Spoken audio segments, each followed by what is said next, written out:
सारे इसके सामाजिक पहलू हैं, तमाम तरह की राय हैं, लेकिन आज इस मंच से हम विश्लेषण करेंगे, इस मंच से हम कोशिश ये करेंगे कि संवेदनशील मुद्दों से कुछ ऐसा उजागर हो, कुछ ऐसी बात निकल कर आए जो दूर तलक जाए, और जो बेटियां गर्भ में मरवाई जाती हैं वो कहीं ना कहीं उस मुद्दे को लेकर एक संवेदनशीलता जगे, और जो बेटियां गर्भ में मरती हैं उनकी आवाज़ पूरी दुनिया तक पहुँचे, उन हुक्मरानों तक पहुँचे जो कानून बनाते हैं और जो एक महिला सुरक्षा को लेकर तमाम तरह की बातें करते हैं।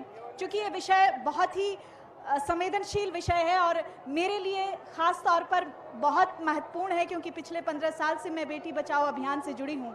तो इस सत्र को मैं बहुत भावनात्मक रूप से महसूस करने वाली हूँ और आप सब भी करने वाले हैं। मैं सबसे पहले अपने सहयोगी अतुल प्रताप सिंह को मंच पर बुलाना चाहूँगी, वो इस सत्र का संचालन करेंगे, और फिर मैं एक एक करके हमारे मेहमानों से दरख्वास्त करूँगी कि वो मंच पर आएँ।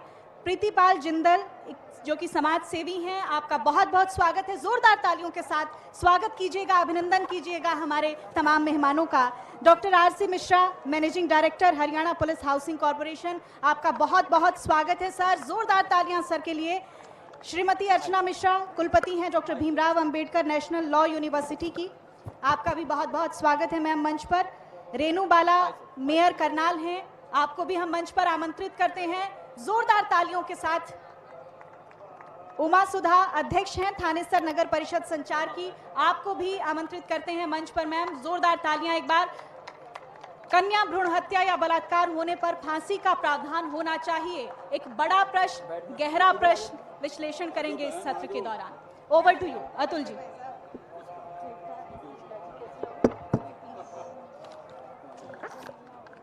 शुक्रिया सोनल।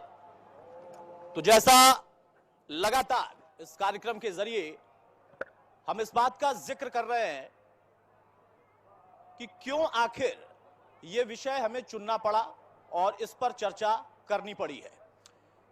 जब गौ, गीता और गार्गी की बात होती है तो सवाल इस बात का है कि आखिर गौ, जिसको हम माता के तौर पर मान्यता देते हैं सनातन धर्म में, क्या वाकई हर एक व्यक्ति के मन में वही भाव है?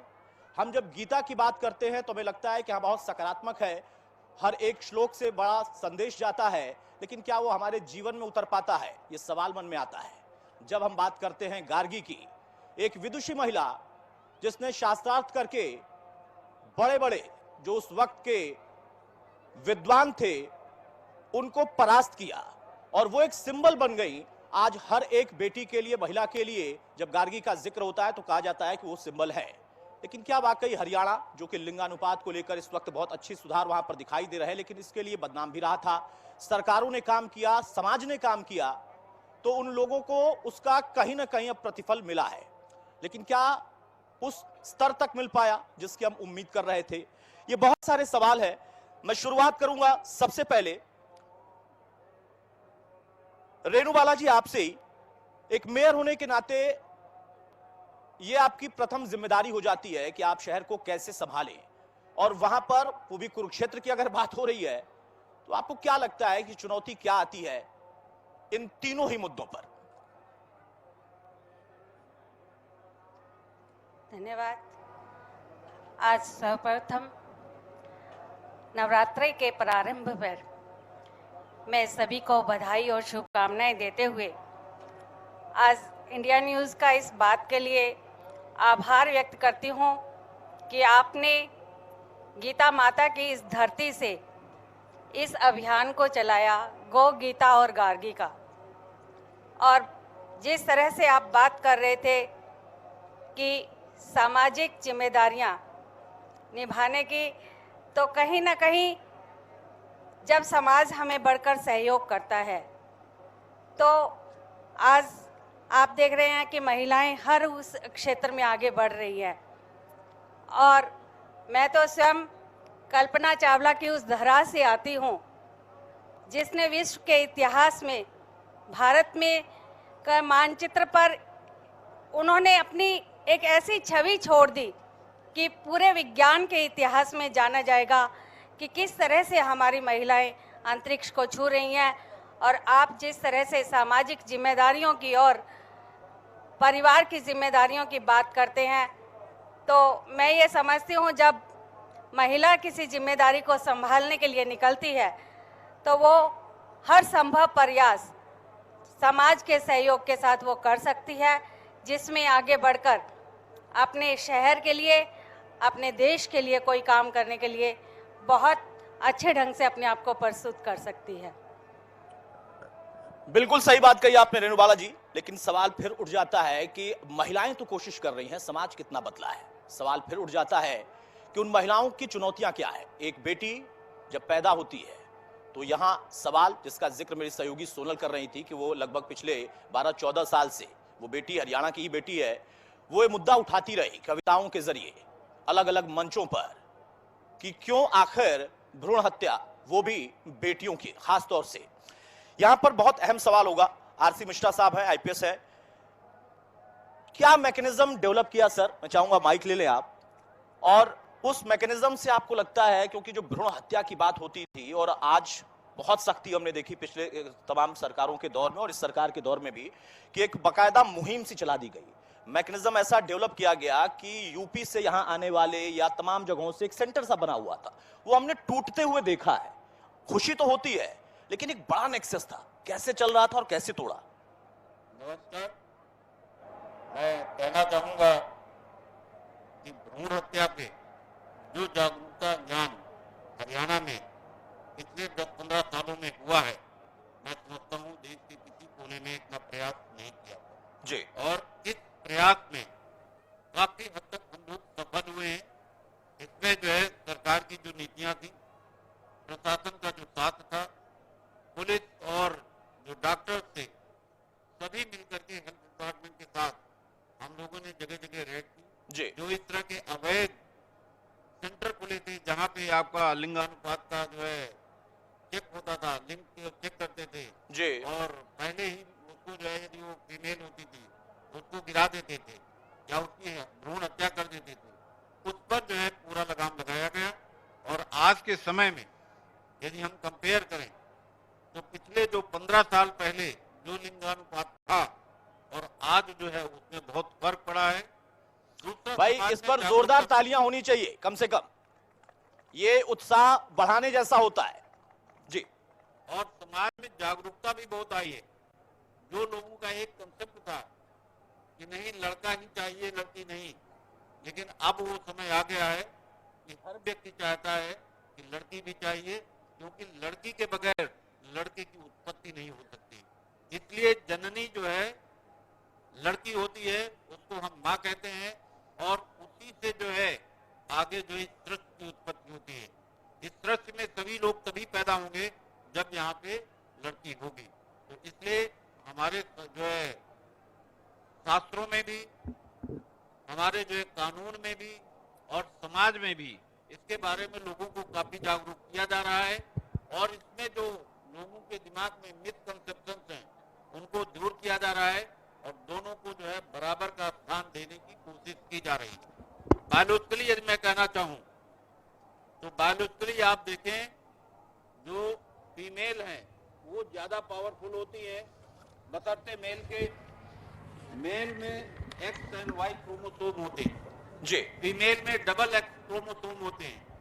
डबल एक्स क्रोमोसोम होने का मतलब उसमें क्रोमैटिन मटेरियल ज्यादा होता है। बिल्कुल। मेल में एक टांग, कभी वाई में एक टांग कट जाती है, फिर 20% जो है क्रोमैटिन मटेरियल घट जाता है।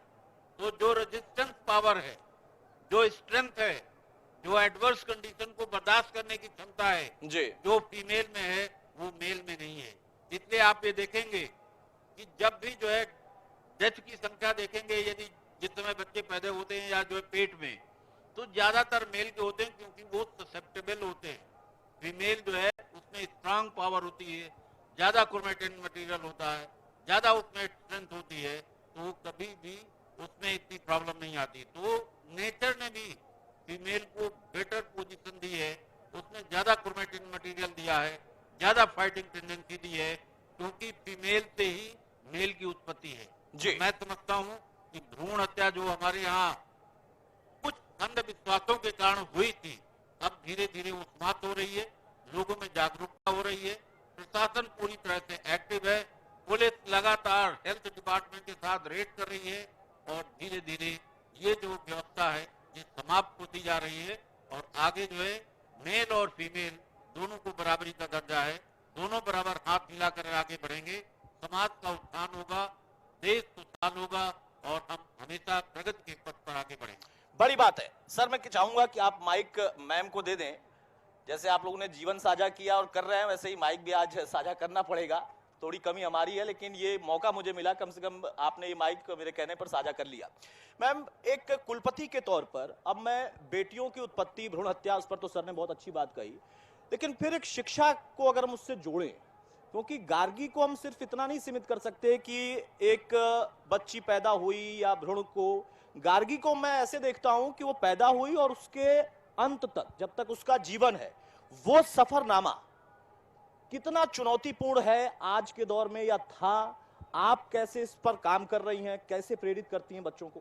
मुझे लगता है कि महिलाएं बहुत सशक्त हैं। जी। अगर मैं बात करूं एक कन्या की, जब वो जन्म लेती, जैसे अभी बात हुई कि वो बायोलॉजिकली जेनेटिकली ज्यादा एक्टिव है, ज्यादा स्ट्रॉन्ग है, माइक्रो आरएनए की बात बताऊं उसमें ज्यादा होता है जी। तो इस तरह से कन्या ज्यादा सशक्त है। तो हर स्टेप पे वो चलती पहले, मुझे लगता है हर कोई सहमत होगा इस बात से कि कन्याएं पहले चलती हैं, पहले बोलती हैं। और जहां तक कि सब जगह महाविद्यालयों और यूनिवर्सिटीज की बात करें तो सब जगह लड़कियां बहुत अच्छा कर रही हैं, सिर्फ अच्छा ही नहीं बहुत अच्छा कर रही हैं। जितने मेडल्स होते हैं या जितने अच्छे जितने मेरिट की पोजीशन है, सब में गर्ल्स बहुत अच्छा कर रही हैं। लड़कियों की संख्या ज्यादा है उन लड़कों के जो मेडल्स ले रही हैं या आगे की पोजीशन ले रही हैं जी। तो लड़कियां, और अगर आप अलग से महिलाओं की और जगह भी बात करें तो जो वर्किंग महिलाएं होती हैं वो घर भी देखती हैं और बाहर भी देखती हैं।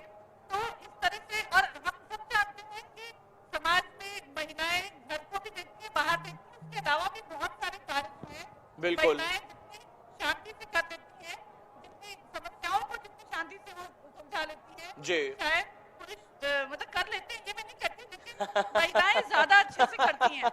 मतलब क्रेडिट दे रही हैं। हाँ, लेकिन महिलाएं लेकिन थोड़ा ज्यादा अच्छे से करती हैं। हाँ। ये सच है। तो ये भी सच है कि हम सब जानते हैं कि हमारे घर जो चलते हैं महिलाओं की वजह से चलते हैं और वो उसमें पूरी उनकी साझेदारी होती है, हर लेवल पे होती है। तो अगर हम महाविद्यालयों की बात करें या घरों की बात करें या समाज में हर स्तर की बात करें, हर स्तर पे महिलाएं बहुत अच्छा कर रही हैं। गवर्नमेंट के जो इनिशिएटिव हैं, मैं आप लोगों से साझा करना चाहूंगी कि हमारे यहाँ जितनी एजुकेशनल इंस्टीट्यूशन हैं वहाँ पे अलग विमेन सेंटर्स बने हुए हैं, जहाँ पे लड़कियों को बताया जाता है कि अगर तुम्हारे साथ कभी कोई समस्या आती है तो उसे कैसे टैकल करना है। और उसके लिए साथ में बॉयज को भी समझाया जाता है कि देखो, अगर तुमने किसी तरह की कोई समस्या खड़ी करी तो उसका अंजाम भुगतना होगा। तो ऐसा नहीं है कि हम महिलाओं को या लड़कियों को ही समझाते हैं, हम पुरुषों को भी साथ में, मतलब बॉयज को भी साथ में समझाते हैं कि नहीं, इस तरह से तुम्हें नहीं करना, तुम्हारा कैसा व्यवहार होना चाहिए, एक आदर्श समाज के लिए कैसा व्यवहार करना चाहिए, ये भी हम उनको समझाते हैं। क्योंकि हमें जो चेंजेस लाने हैं वो लड़कों की तरफ से लाने हैं, ये हमें पता है। आप बोले। लड़कों की तरफ से लाने हैं, तो इसलिए हम उनको भी समझाते हैं, लड़कों को भी समझाते हैं कोई समस्या आए तो कैसे करना है। और उसके बारे में काफी डिटेल में उनकी अलग से ट्रेनिंग कराई जाती है। क्या उनके पास, मतलब लॉ की तरफ से उनके क्या, किस तरह से वो इक्विप्ड है, किस तरह से लॉ उनको प्रोटेक्ट करता है और आगे आगे समस्या आने पे वो कैसे अपने आप को लॉ के थ्रू प्रोटेक्ट कर सकती है, ये भी उनको समझाया जाता है। अभी ये नहीं, ये समस्या मतलब जीवन पर्यंत किसी तरह की कोई समस्या आती है उनको कैसे करेंगे हैंडल, ये हम हर देखिए, ये बड़ी बात है कि एक महिला होने के नाते खुद भी मैम बता रही है कि कैसे प्रेरित करते हैं, ना सिर्फ समाज का नजरिया बदलना है बल्कि उनको एहसास कराना है कि आपकी खुद की ताकत क्या है, उन बच्चों की ताकत क्या है और उनका रोल कितना बड़ा हो सकता है। एक बड़ी भूमिका यहाँ पर जिंदल साहब भी निभा रहे हैं। मैं प्रतिपाल जी के पास आऊं उसके पहले मैं चाहूंगा उमा सुधा जी से एक सवाल और ले लें, क्योंकि हम बेटियों की बात कर रहे थे। संचार, आपने, चूंकि आप थानेसर नगर परिषद संचार से जुड़ी हैं, तो संचार जो शब्द है वो, जैसा कि सर ने बताया, मैम ने बताया, आपको क्या लगता है कि ये तीनों ही जो विषय हैं, चाहे वो गौ हो, वो गीता हो और उसके साथ साथ गार्गी का हम जिक्र कर रहे हैं, उस गीता के श्लोक से किस तरीके का संचार इस विषय पर निकल कर आया है, उसमें आप लोगों का रोल कैसे रहा? पहले तो मैं आप लोगों को बहुत बहुत धन्यवाद देना चाहूँगी कि आज इस नव वर्ष की बेला पर आपने गो गीता गार्गी श्री कृष्ण की भूमि पर आपने ये कोरिलेट किया। मैं आने से पहले कुछ शब्द अपने मन में बना रही थी कि कैसे इस को शुरू करेंगे। तो श्री कृष्ण जी गाँवों से बहुत बिल्कुल प्यार करते थे और ऐसा कहा जाता है कि गायें भी उनसे बहुत प्यार करती थी। जी, गायें भी बहुत प्यार करती थी। और ये कहा जाता है कि गोपाष्टमी इसीलिए मनाई जाती थी, उसका जो लॉजिक, साइंटिफिक लॉजिक था वो ये था कि कहते हैं कि गोपाष्टमी के दिन भगवान श्री कृष्ण जो थे वो गांव के टांगों में से बीच में से निकल कर गए थे, तो वो भय मुक्त हुआ। हाँ। तो लॉजिक ये आता था कि वो एक बहुत जो वीरता का एक जो सीन आता है और जो एक भय मुक्त जीवन को करने के लिए, तो आज उसने आपने और महारानी द्रौपदी को बचाने के लिए भगवान कृष्ण खुद कैसे खड़े हुए थे, तो आज आपने ये गीता और गार्गी ये बहुत ही अच्छा को रिलेट किया है। मैं बहुत बहुत धन्यवाद करना चाहूँगी कि इस चीज़ को आपने किया। संचार में जो आप क्या कहना चाह रहे हैं कि गीता से हर उपदेश जो एक महिला क्या सभी के लिए सभी के लिए आपके अंदर कोई शंका है, महिला पुरुष धर्म से ऊपर उठकर गीता, हर चीज का सवाल आपकी उस गीता में है। मैं कहना चाहूंगी और ये कहना चाहूंगी, ये बड़ी बात आपने कही है उमा सुधा जी कि गीता के श्लोक के जरिए अगर हम देखें तो बहुत कुछ संचार अपने आप हो जाता है। और पिछले कोविड काल में मैं अपने तमाम लोगों से चर्चा कर रहा था तो ये हमने महसूस किया कि जब कोविड के दौर में हम घरों में कैद हो गए थे, हम तो मीडिया कर्मी हैं, हम तो हर दिन निकलते थे, हमारी मजबूरी थी, लेकिन जो लोग घरों में कैद हो गए थे उनको एहसास हुआ कि असल में परिवार का अपनत्व क्या होता है जिसको वो खो बैठे थे। उनको एहसास हुआ कि असल में उपनिषद क्या है, उनको एहसास हुआ कि हाँ गीता का मतलब क्या है और इसका संदेश अगर दिया जाता है तो ये क्यों जरूरी था। डिप्रेशन उस वक्त बहुत लोगों में आ गया था, लोगों ने इस तरीके से अपने आप को कनेक्ट किया है गीता से। ये एक बदलाव भी आया उस वैश्विक बीमारी के दौर में। लेकिन एक बड़ा बदलाव जो कि जिंदल साहब कर रहे हैं, जिसके लिए भाई जब मैं परिचय कराऊंगा तो जोरदार तालियां जरूर बजाइएगा। उन तमाम बेटियों के लिए एक शख्स लगातार खड़े रहते हैं जो कि सक्षम नहीं है, उनका परिवार सक्षम नहीं है या वो परिवार के साथ कनेक्ट ही नहीं है, उनका कोई नहीं है, उनका विवाह कराने की जिम्मेदारी बहुत सलीके और तरीके से ये निभाते चले आ रहे हैं और इनका अपने लिए खुद का वादा है कि मैं ये करता रहूंगा। जिंदल साहब बड़ी भूमिका आप निभा रहे हैं, लेकिन कहां से मन में आया, ये प्रेरणा कहां से आई और अब तक कितनी गार्गियों को, कितनी बेटियों को आपने अपना वो अपनत्व दिया। अक्सर किसी के परिवार में 1, 2 या 3 बेटियां होंगी, वो 3 बेटियों के पिता होंगे, आप तो सैकड़ों बेटियों के पिता हैं। भाई जोरदार तालियां मैंने कहा था, बोले सर। सबसे पहले मैं अपनी मातृभूमि को, मेरी जन्मभूमि है कुरुक्षेत्र, यहीं के बागल गांव का रहने वाला हूं मैं, और मैं इसको प्रणाम करता हूं, आप सब भाइयों को राम राम करता हूं। और 9 वर्ष की इंडिया न्यूज ने मुझे हरियाणा में बुलाया, गीता की धरती पे बुलाया, मैं अपना सौभाग्य समझता हूं, मैं भाग्यशाली समझता हूं और इनका धन्यवाद करता हूं कि मुझे मंच दिया इन्होंने। और जहां से आपने क्वेश्चन किया कि आप में कैसे जागृति आई, देखिए जब किसी चीज की भूख होती है तो उसके ठोकर लगती है। हमारा परिवार किसी जमाने में रॉयल परिवार था और ऐसा वक्त आया कि हमारे पास बहुत गरीबी आ गई। चौथी पीढ़ी में हम लोग, एक हट के बात कहते हैं, चौथी पीढ़ी में साहूकार आदमी के बच्चे या तो आवारा हो जाते हैं या वो भोले भाले हो जाते हैं। हमारे पिताजी और भोले भाले हो गए तो हम सड़क पे आ गए। तो जब ब्याह शादियां हमारी बेटी बहनों की होती थी तो हमें इतनी चिंता होती थी, हे भगवान क्या कर दिया आपने, इससे तो बेटी ना देता तो ज्यादा बढ़िया था। तो वो दिल में ठसक लगी हुई थी और फिर भगवान ने मौज कर दीजिए, हमारे सब मौज ही मौज है। तो वो ठसक जो मुझे गांव में लगी थी वो आज तक जिंदा है। मैंने सैकड़ों बेटियों की शादी में सहयोग कर दिया, उसके माध्यम से प्रभु ने मेरे को दिया, मैंने आगे खिसका दिया, कोरियर का काम किया है। और मुझे 1 करोड़ रुपए कमाने से इतनी खुशी नहीं मिलती जितनी मुझे एक बेटी की शादी करने से मिलती है।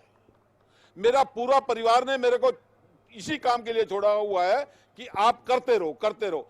और मैं आपको, इनके इंडिया न्यूज हरियाणा के माध्यम से सभी को बोलता हूं कि ये जो पुण्य के काम है, जरूरतमंद की सहायता करने के काम है, ये आपकी डूबी हुई नाव को भी पार लगा देंगे। तो इसलिए भले काम, जरूरतमंदों की सहायता करना, ये अपना परम ध्यान कर लो। अच्छा, दूसरी बात रही भ्रूण हत्या की। भ्रूण हत्या जो है ये किसी जमाने में होती थी, आज नहीं होती, क्योंकि आज बहुत सी संस्थाएं, बहुत से वो लोग जो बेटियां, उनकी यदि कोई शादी या एजुकेशन में कोई कमी आती है तो बहुत लोग बैठे हैं करने वाले, इसलिए भ्रूण हत्या अब बहुत कम होगी, लोगों को समझ में भी आ गई। मेरे परिवार में खुद एक मेरी किचन में 9 बेटियां, मेरी बेटियां बहुएं हैं, ऐसी हैं कि पूरी मैं उनके बलबूते पे आज मैं कहीं से कहीं पहुंच गया। तो बेटियां, और एक और बात ये सुन लो, बेटा कभी भी आपको धोखा दे सकता है और देते हैं, और बेटी मरते दम तक अपने बाप का, अपनी मां का पूरा ख्याल रखती है। उसका घर ससुराल में वो बोलती है उनका घर, और यदि जब बुढ़ी भी हो जाएगी तो अपने मायकों को, अपने पिताजी के घर को अपना घर बोलती है। ये हमारी भारतीय संस्कृति की, हमारी बहनों की, हमारी बेटियों की सोच है। और दूसरी बात, आज बड़ा मन खुश होता है, देश विदेश में जाके देखते हैं कि हमारी बेटियां कहां से कहां पहुंच गई। हमारे हिंदुस्तान की बेटी अमेरिका की उपराष्ट्रपति है, और हमारे सामने 2 देवियां बैठी है, मेयर करनाल की जी मिसेज गुप्ता, मिसेज सुधा, बहुत भली से इन्होंने एक कॉर्पोरेशन भी चलाए हैं। मैं कहता हूं दूसरी या तीसरी टर्म है बहन का मेरे का, कि इतने अच्छे से चला रही हैं। तो ये सबूत है, हमारी बेटियां, हमारी बहनें आज किसी से कम नहीं है। हमें अपने बच्चों में संस्कार डालने की जरूरत है कि हम अपनी बेटी को बेटी समझे, बुआ को बुआ कहें। आज क्या हो गया कि बहन को, बुआ को, आंटी को, फलाना, एक ये सब भूल गए, बहन भी भूल गए, बस आंटी आंटी रहेगी। तो इसमें अपने घर से सुधार करने की जरूरत है। धन्यवाद। मैम, माइक मैं आपको ही अब दूंगा, समय थोड़ा सा कम है इसलिए बहुत संक्षेप में चाहूंगा कि अपनी बात रखिएगा।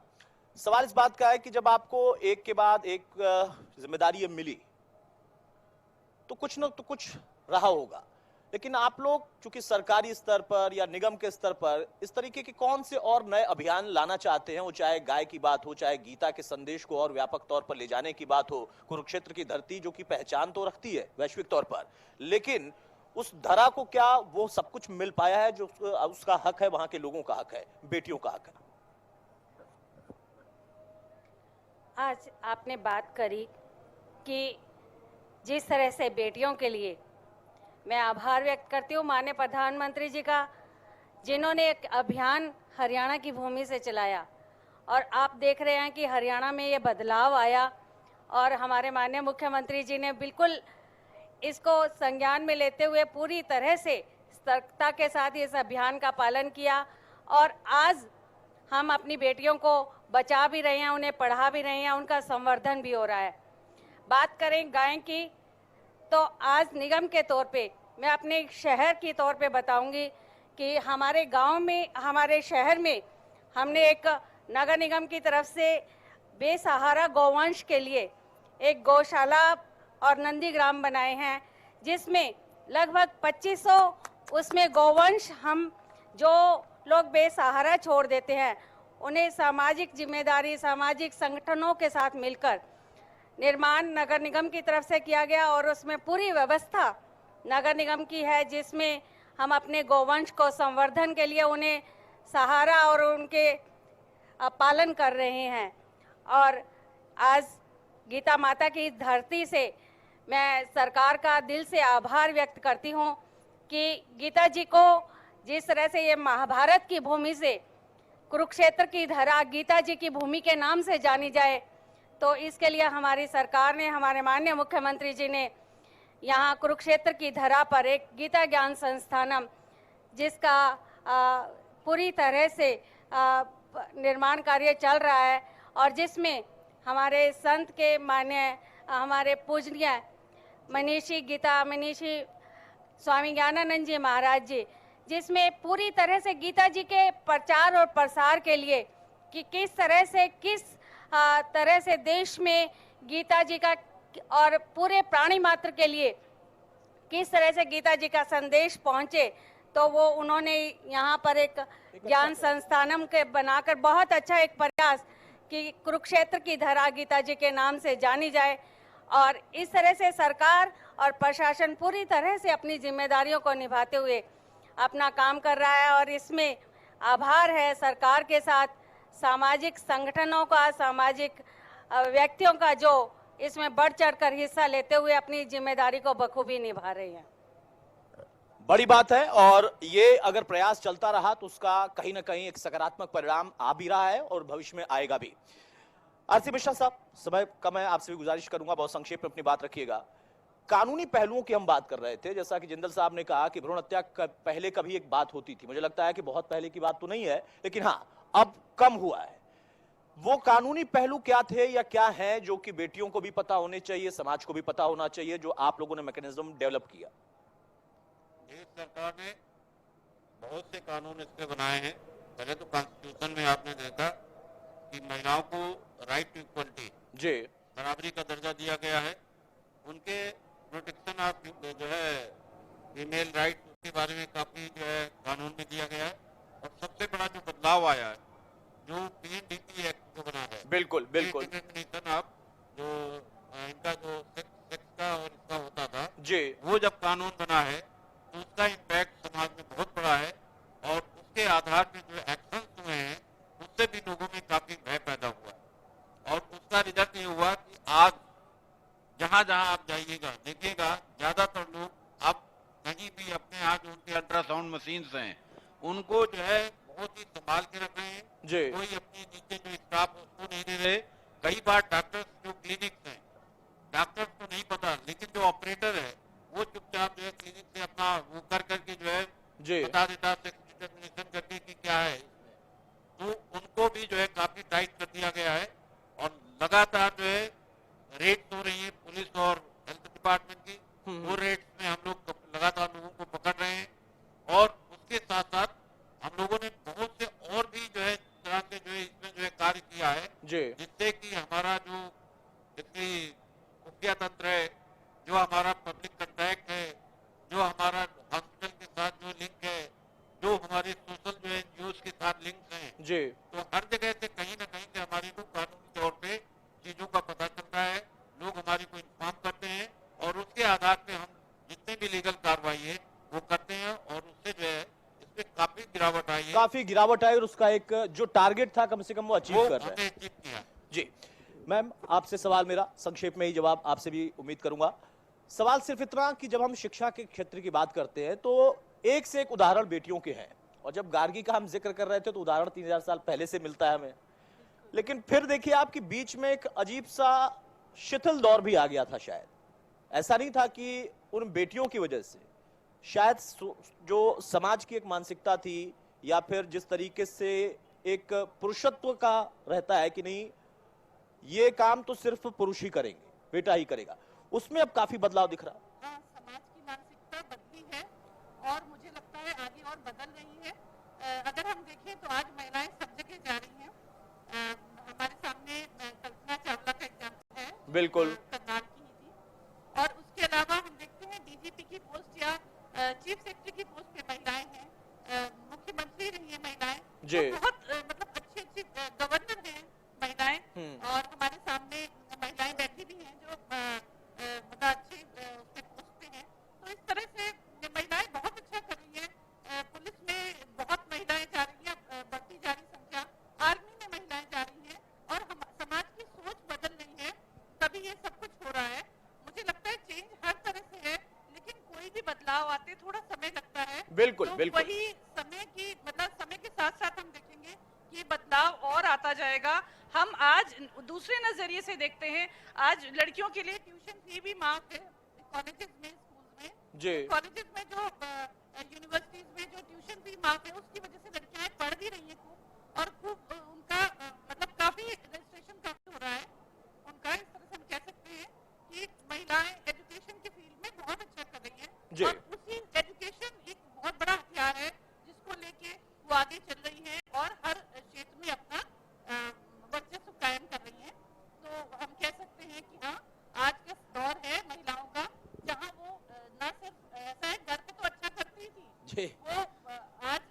अब वो बाहर भी निकल कर, हाँ, हाँ। बाहर निकल रही हैं और वो पुरुषों के साथ कंधे से कंधा मिला के चल रही हैं और हर क्षेत्र में। और शायद जैसा आपने कल्पना चावला का जिक्र किया तो हम वो दौर और उनका नाम तो हम याद करते ही हैं, लेकिन आप देखिए कि खुद अब महिलाएं फाइटर जेट भी उड़ा रही हैं, हाँ बिल्कुल, प्लेन भी उड़ा तो रही हैं और वो एक अपने आप में एक बड़ी उड़ान है। उमा सुधा जी, बहुत संक्षेप में आपसे भी एक आखिरी सवाल, जो संदेश हम देना चाहते हैं, हमारा मकसद ये नहीं था, क्योंकि जब मैं बात करता हूं गौ की तो आजकल के दौर में आप सोच लेंगे तुरंत जो है बहुत सारे लोग होंगे उनके दिमाग में आएगा कि नहीं बीजेपी वाले हो गए या फला वाले हो गए, गीता की तो इनके हो गए, बेटी की तो नहीं, उसमें हम किसी राजनीति को तो नहीं लाएंगे, लेकिन पुरुष के खिलाफ कुछ हो रहा है। हमारा मकसद यहां पर यह नहीं था कि गौ, गीता और गार्गी को मैं ऐसे देखे, उस दायरे में, उस ब्रैकेट में बांध कर देखे। आपको लगता है कि हाँ वो ब्रैकेट अब टूटा है, जो संदेश हम देना चाहते हैं वो संदेश ऑलरेडी समाज के बीच में पहुंच चुका है, तो उसको और बढ़ाने की जरूरत है? नेचुरली है कि ये जो संदेश आप दे रहे हैं बहुत बढ़िया संदेश है और कोरिलेट करना भी मेरे को बहुत ही अच्छा लगा, क्योंकि जहाँ आप कृष्ण की भूमि पर बैठे हैं तो वो कोरिलेट कर रहे हैं, तो नेचुरली ये ब्रैकेट बढ़िया ही रहा है। और एक अगर आज आपने वुमेन एम्पावरमेंट पे ये करा प्रोग्राम किया है तो एक संदेश जरूर देना चाहूँगी और थोड़ा सा बताना भी चाहूँगी कि जैसे अभी आप भ्रूण हत्या के बारे में भी पूछ रहे थे, तो अभी थोड़े दिन पहले ही मैंने न्यूज़ में पढ़ा था कि आज से पहले जब बिगुल बजा, हमारे माननीय प्रधानमंत्री जी ने हरियाणा के पानीपत में 2015 में जब ये बिगुल बजा, तो उससे पहले जो संख्या थी वो 1000 पुरुषों के ऊपर 991 थी। लेकिन इस बिगुल के बाद अब जो 5वां हमारा राष्ट्रीय परिवार और हेल्थ सर्वे हुआ है उसमें 1020 आया है, तो ये पूरे राष्ट्र का आया है, तो ये बहुत ही बढ़िया है। इतनी स्ट्रिक्टनेस आज तक पहले ना कभी हुई थी, जो भ्रूण हत्या के बारे में भी है, तो ना ही किसी सरकार ने इतने कड़े कदम उठाए, तो बहुत ही बेनिफिट रहा है। तो एक संदेश ये जो महिलाओं के लिए देना मुझे लगता है आप ही से की बात से कनेक्ट करके मिश्रा जी कुछ कह रहे हैं गार्गी को लेकर, कि जो आप कह रही हैं कि इसके पहले शायद कुछ सालों के पहले अगर हम देखें वो सख्ती नहीं थी, लेकिन वो अब सख्ती नहीं थी। मिश्रा जी, मैं कहना चाहूंगा कि हम लोग यहाँ गौ, गीता और गार्गी पे बात कर रहे हैं। गार्गी के बारे में इतना तो सब लोग जानते हैं कि वो विदुषी थी, लेकिन वो विदुषी कैसी थी और समय के जो शास्त्रार्थ होते थे उस शास्त्रार्थ में उसका क्या स्थान था, तो मैं संक्षिप्त में थोड़ा सा बताना चाहूंगा, क्योंकि इसमें बहुत लंबा बोलने का है कि गार्गी जो है गीता वो 700 ईयर पहले का जो हमारा प्राचीन भारत था, और जो वहां पे वैदिक काल में जो हमारे शास्त्रार्थ होते थे उस शास्त्रार्थ में वो जाती थी। और जो गार्गी है वो बेसिकली एक ऋषि थे, वाचकनु ऋषि थे, जिनकी पुत्री थी वाचकन्वी, और गर्ग उनका गोत्र था जी, उस गोत्र से जो है उसका नाम गार्गी गार्गी पड़ा। नाम इतना कठिन था कि लोग वाचकन्वी नहीं बोल पाते थे, इसलिए गार्गी के नाम से उसको जानते थे। तो एक बार जो है राजा जनक के दरबार में एक शास्त्रार्थ हुआ, वहां विद्वानों की सभा हुई, और उस विद्वानों की सभा में ऋषि याज्ञवल्क्य पहुंचे। राजा जनक ने, अब हमारे यहाँ होता क्या था, प्राचीन काल में, पौराणिक काल में, वैदिक काल में जो भी शास्त्रार्थ होता था उसमें इनाम में क्या रखा जाता था, स्वर्ण की गायें, सोने की गायें, सहस्त्र स्वर्ण की गायें उन्होंने रखा उस शास्त्रार्थ में। और उस शास्त्रार्थ में याज्ञवल्क्य मुनि गए थे, वहां पे गार्गी भी गई थी। बाकी लोगों से शास्त्रार्थ जब समाप्त हो गया तो गार्गी के साथ जो है उनका जो है संवाद हुआ। गार्गी ने उनसे प्रश्न पूछना चालू किया। जो प्रश्न गार्गी पूछती थी, याज्ञवल्क्य जो उसका जवाब देते थे, उसी से फर्दर अगला प्रश्न चालू होता था। तो काफी लंबी है, सिर्फ मैं 2 प्रश्न उनका बताऊंगा। पहला प्रश्न उन्होंने पूछा जी कि जल कहां पर समाहित होता है। याज्ञवल्क्य मुनि ने उसका आंसर दिया वायु में, क्योंकि जल जो है भाप बनकर के कहां जाता है, वायु में समाहित होता है। वायु कहां समाहित होती है, वायु जो है उड़ करके अंतरिक्ष में जाती है, ऊपर उड़ के जाती है। इस तरह करते करते जो है ब्रह्म से लेकर के उन्होंने पूरी जो है ब्रह्मर्षि और ज्ञान करते इनके प्रश्न होते रहे और उस प्रश्न में अंत में ये हुआ कि याज्ञवल्क्य मुनि जो है प्रसन्न हुए और गार्गी से कहा कि तुम्हारे जैसा विदुषी नहीं है कोई, इसलिए तुमको जो है मैं तुमसे प्रसन्न हूँ और तुम्हारे प्रश्नों से मैं प्रसन्न हूँ और तुम ज्ञान का और इस ब्रह्म का जो है प्रचार करेंगे तो मैं समझता हूँ एक स्त्री यदि इस पे आगे बढ़ेगी तो जो है उसका जो है हमारे पूरे इस ब्रह्मांड में उसका फर्क पड़ेगा। और वहां से उनकी प्रसन्नता आगे हुई। कहानियां बहुत हैं लेकिन समय कम है इसलिए इतना ही बहुत। बिल्कुल, लेकिन जो आपने संक्षिप्त में परिचय दे दिया वही एक अपने आप में मिसाल है कि क्यों आखिर किस तरीके से आखिर गार्गी आज भी एक सिंबल सी बन गई। और असल में शायद बहुत सारे लोग ये नहीं जानते होंगे, जो आपने बहुत सारी चीजें बताई हैं, बहुत अच्छा उसमें कंटेंट निकल कर आया कि वो आज से कितने हजार साल पहले की बात है। और फिर उसके बाद आप देखिए कि एक दौर हमने भी देखा कलयुग के दौर में कि उसी बेटी के लिए सती प्रथा का दौर भी चला था, तमाम तरह की चीजें। बहरहाल बहुत शुक्रिया सर आप सभी लोगों का, मैम आप सभी लोगों का हमारे साथ जुड़ने के लिए इस चर्चा में। ये विषय बहुत ही व्यापक है, शायद इस पर घंटों चर्चा हो सकती है, लेकिन समय की हमारी बाध्यता होती है टेलीविजन में। जिंदल साहब सर मैं अब फिर से आऊंगा, थोड़ा सा समय की ज्यादा बाध्यता है इसलिए मैं रोक रहा हूं। ये कार्यक्रम आगे भी चलता रहेगा। Over to Ananya.